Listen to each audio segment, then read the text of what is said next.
جو آستان سے تیرے لو لگائے بیٹھے ہیں، جو آستان سے تیرے لو لگائے بیٹھے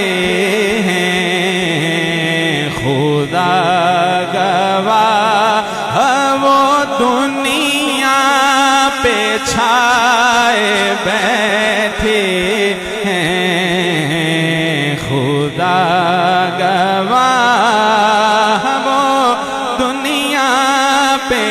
چھائے بیٹھے ہیں، چمک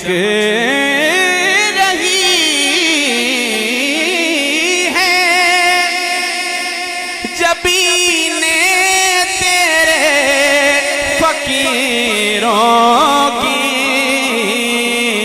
دیکھیں کہ چمک رہی ہے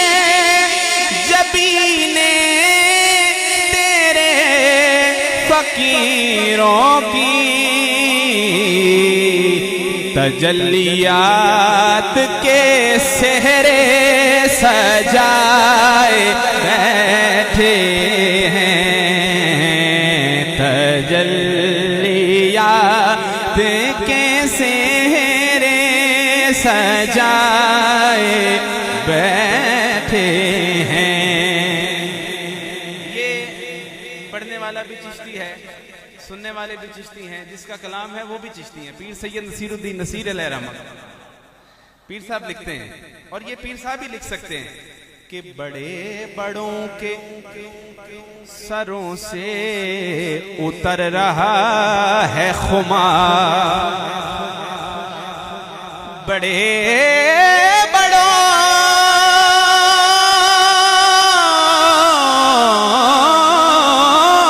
کے سروں سے اتر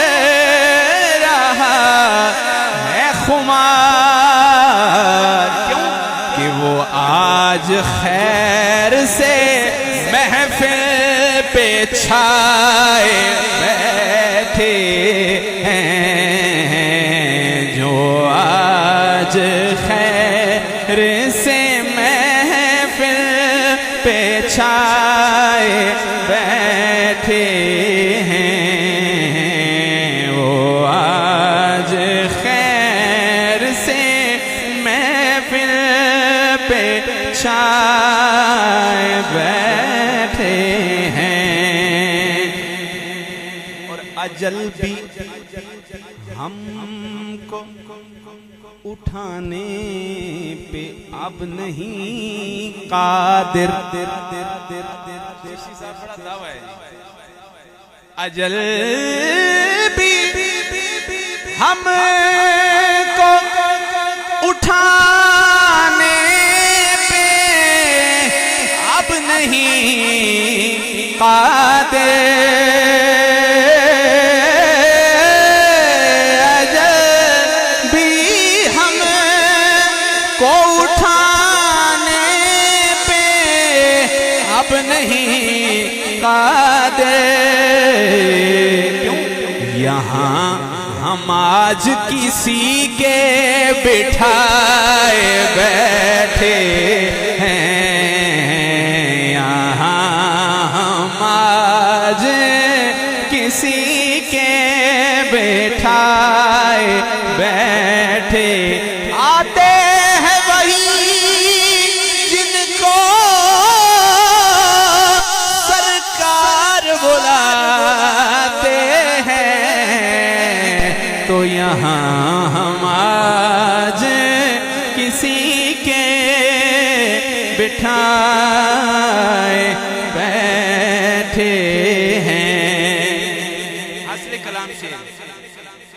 کہ یہ ایک ہم ہیں کہ اپنوں کے دل نہ جیت سکے، یہ ایک ہم ہیں کہ اپنوں کے دل نہ سکے